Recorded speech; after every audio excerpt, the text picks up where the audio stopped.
सोचते हैं कि भूत प्रेत पिशाच और शैतान सिर्फ कहानियों में होते हैं, तो शायद आपने कभी ऐसी रात नहीं देखी होगी।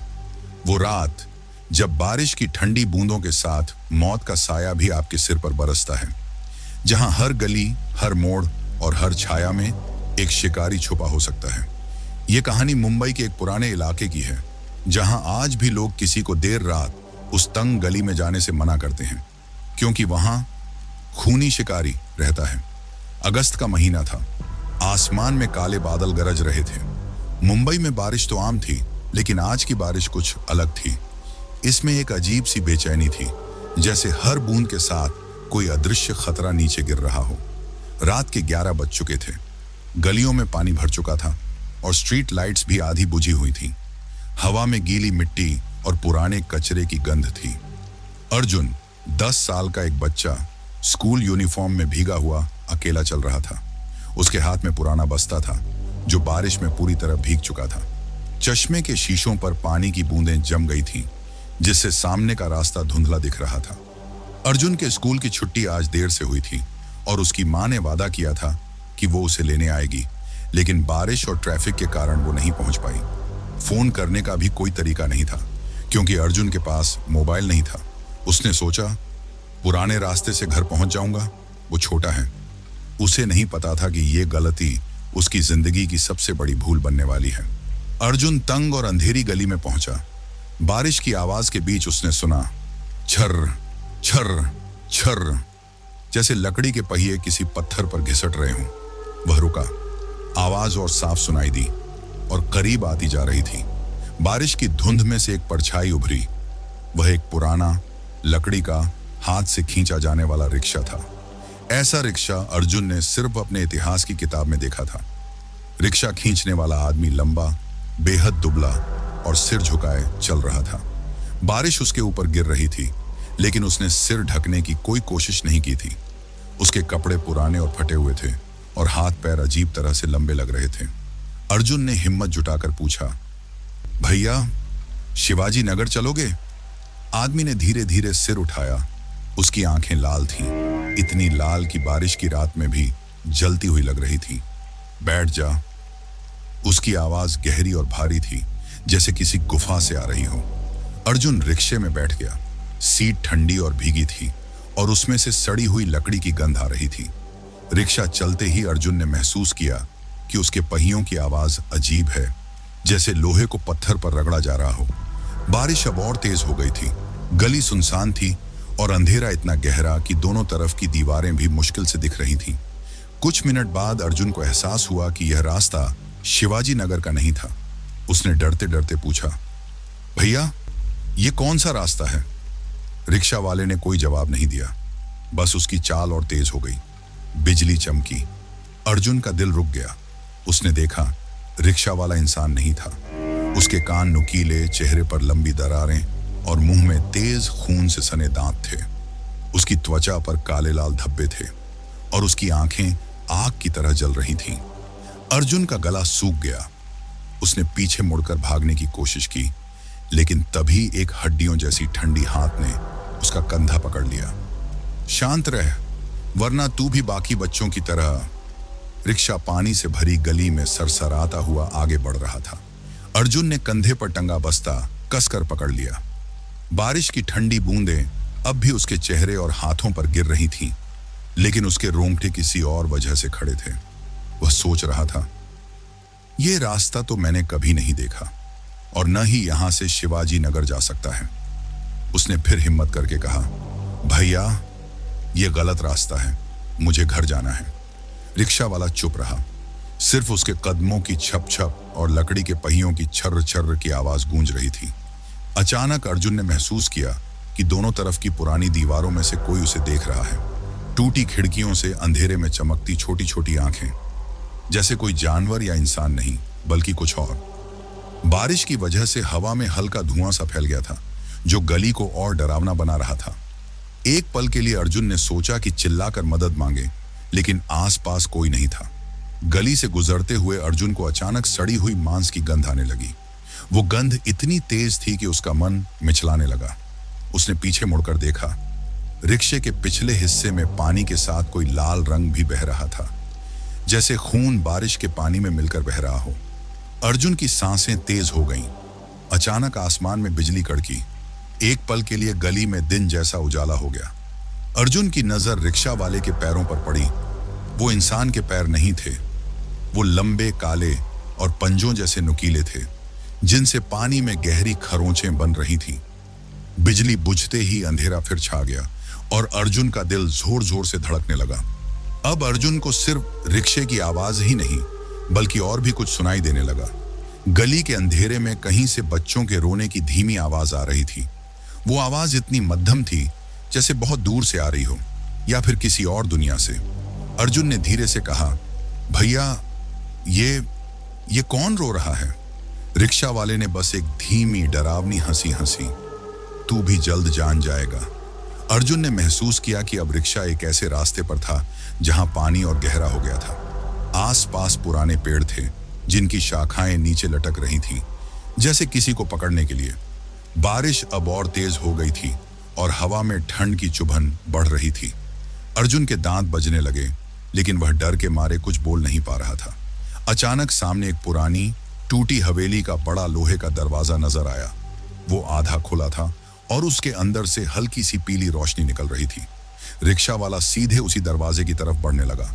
अर्जुन का दिल चीख रहा था, नहीं, यहां नहीं जाना चाहिए, लेकिन उसका गला जैसे जाम हो गया था। आवाज ही नहीं निकल रही थी। रिक्शा वाला हवेली के सामने रुका, धीरे धीरे उसकी तरफ मुड़ा और बोला, घर आ गया छोटे। उसकी लाल आंखों में बारिश की बूंदें नहीं, खून चमक रहा था।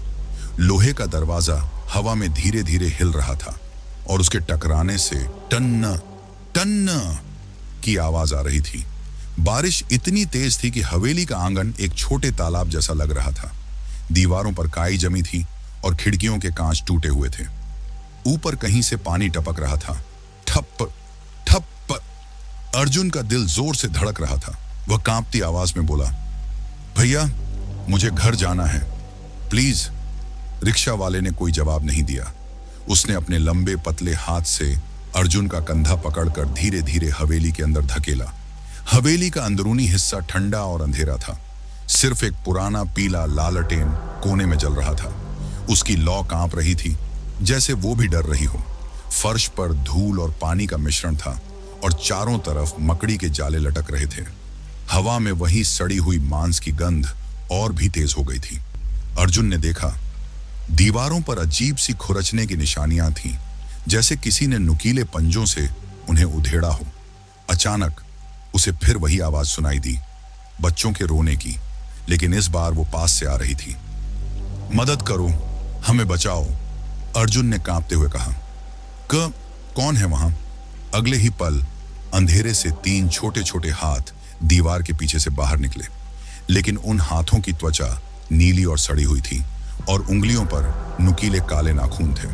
रिक्शा वाला अर्जुन की ओर झुककर फुसफुसाया, ये मेरे पिछले मेहमान हैं।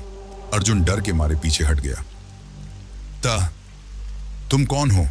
वो हल्का सा मुस्कुराया, एक ऐसी मुस्कान जिसमें सिर्फ तेज दांत और खून चमक रहा था। मैं वो हूं जिसे लोग खूनी शिकारी कहते हैं।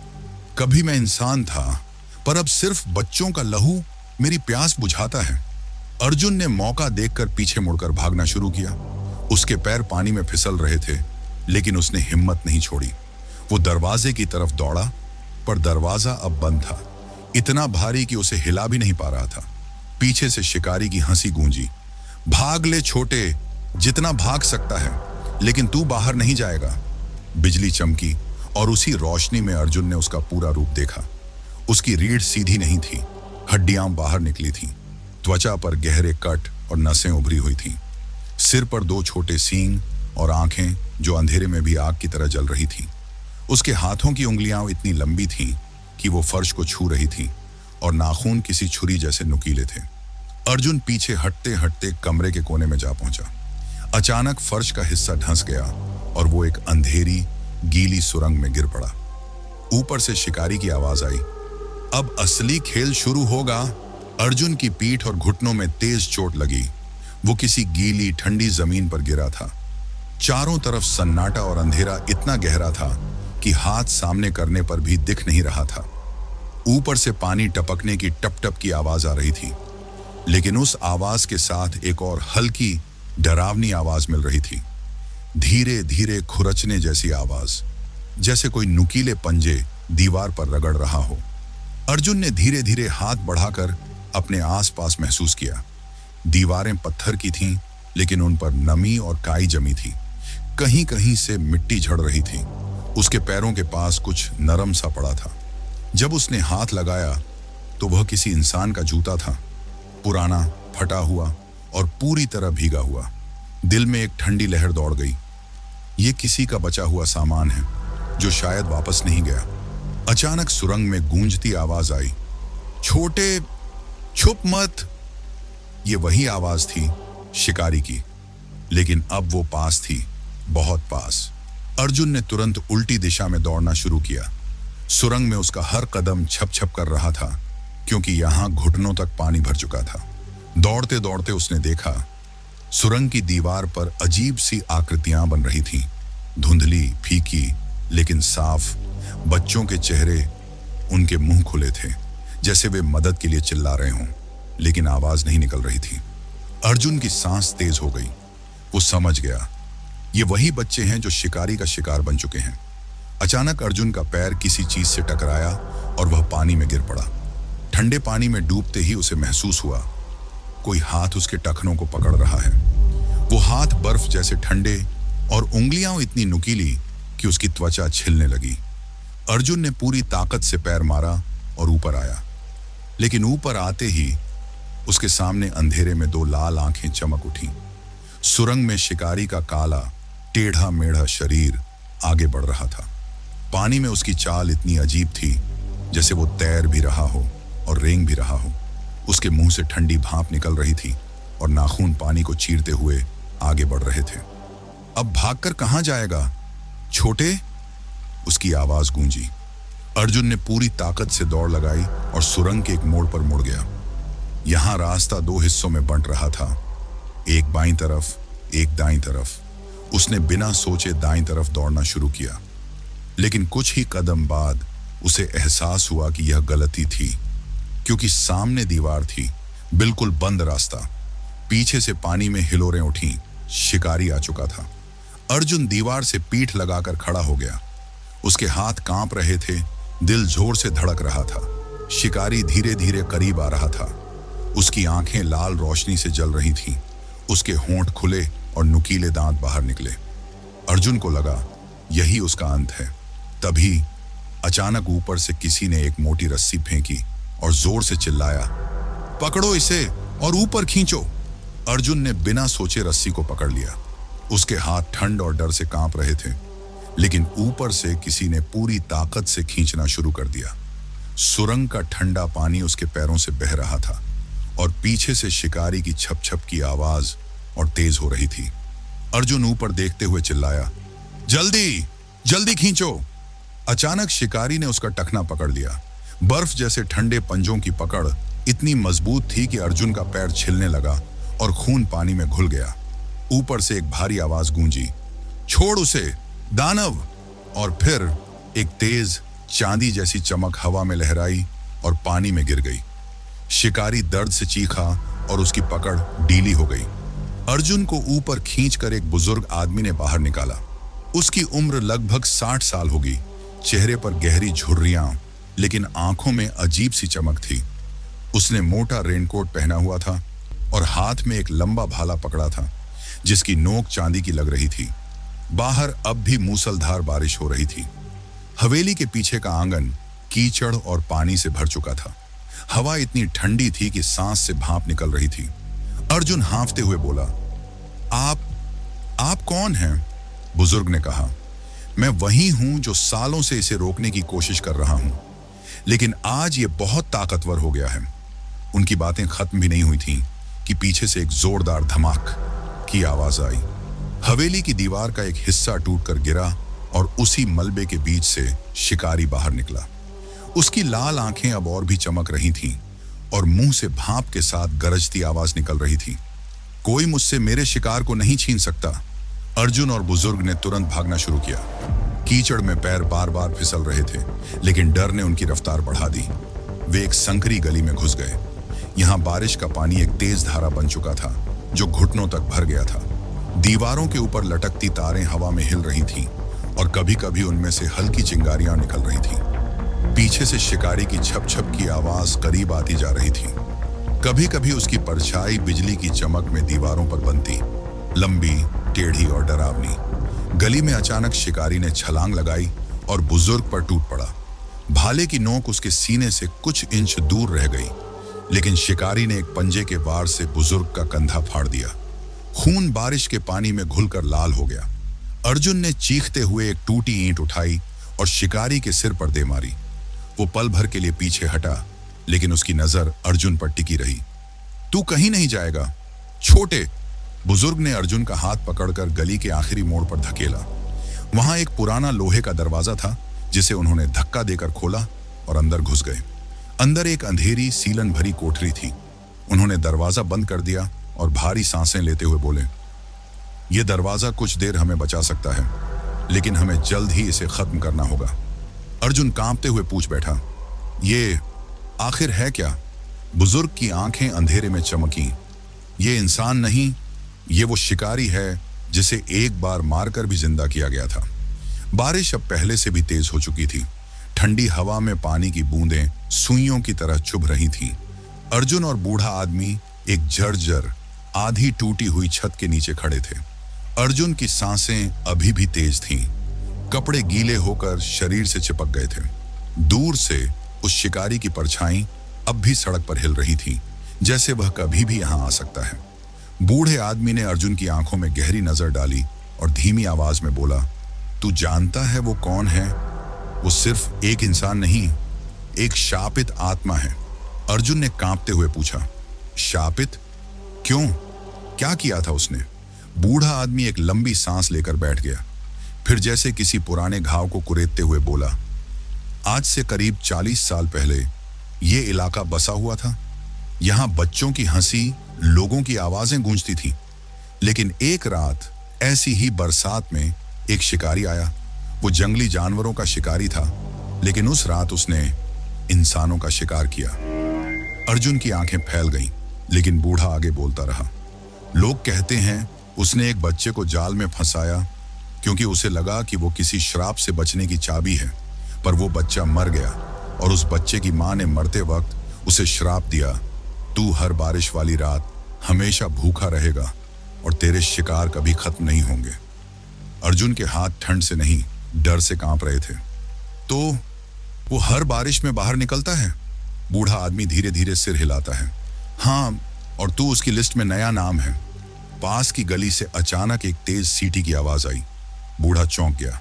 वो यहां आ गया है। अर्जुन ने बूढ़े का हाथ पकड़ लिया। अब क्या करेंगे?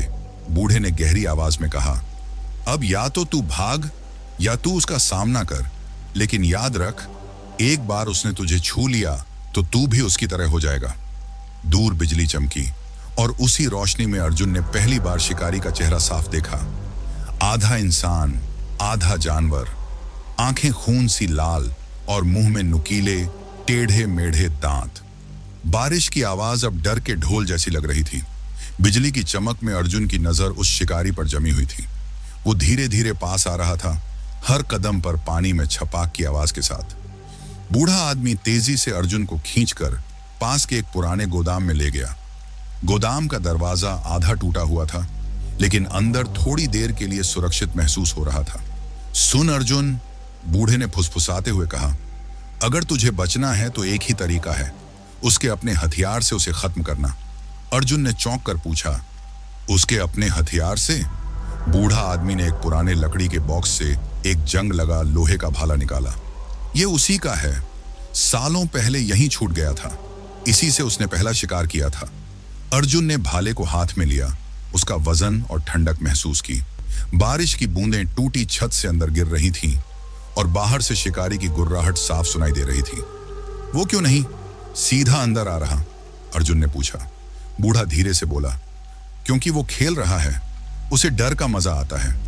अचानक बाहर के पानी में किसी के भारी कदमों की आवाज गूंजी। छप छप छप। बिजली की एक और चमक ने गोदाम के दरवाजे के पास उसकी परछाई दिखा दी। अर्जुन ने भाले की पकड़ मजबूत की। बूढ़ा उसकी आंखों में देखते हुए बोला, अगर हार गया तो तू भी इस श्राप का हिस्सा बन जाएगा। बारिश और हवा के शोर के बीच शिकारी की डरावनी सीटी फिर सुनाई दी, इस बार बहुत पास से। गोदाम का दरवाजा अचानक जोर से धड़ाम की आवाज के साथ खुल गया।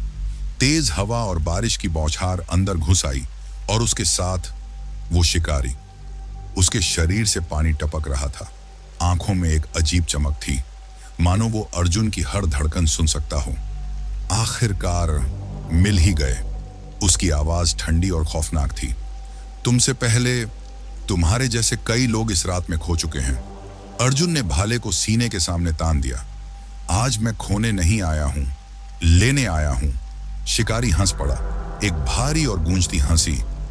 तो ले ले अपनी मौत। वो अचानक बिजली की रफ्तार से अर्जुन की तरफ झपटा।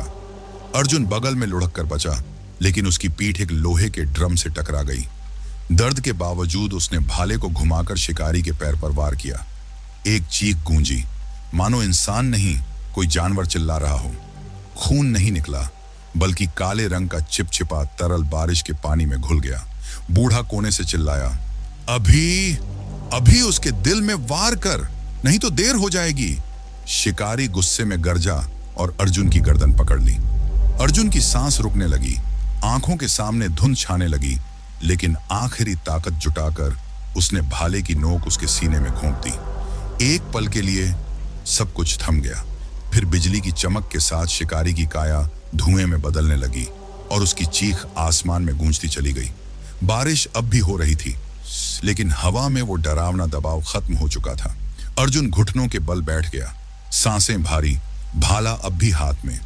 बूढ़ा उसके पास आकर बोला, आज तूने उसे खत्म किया है, लेकिन याद रख, ऐसे शिकारी कभी पूरी तरह मरते नहीं।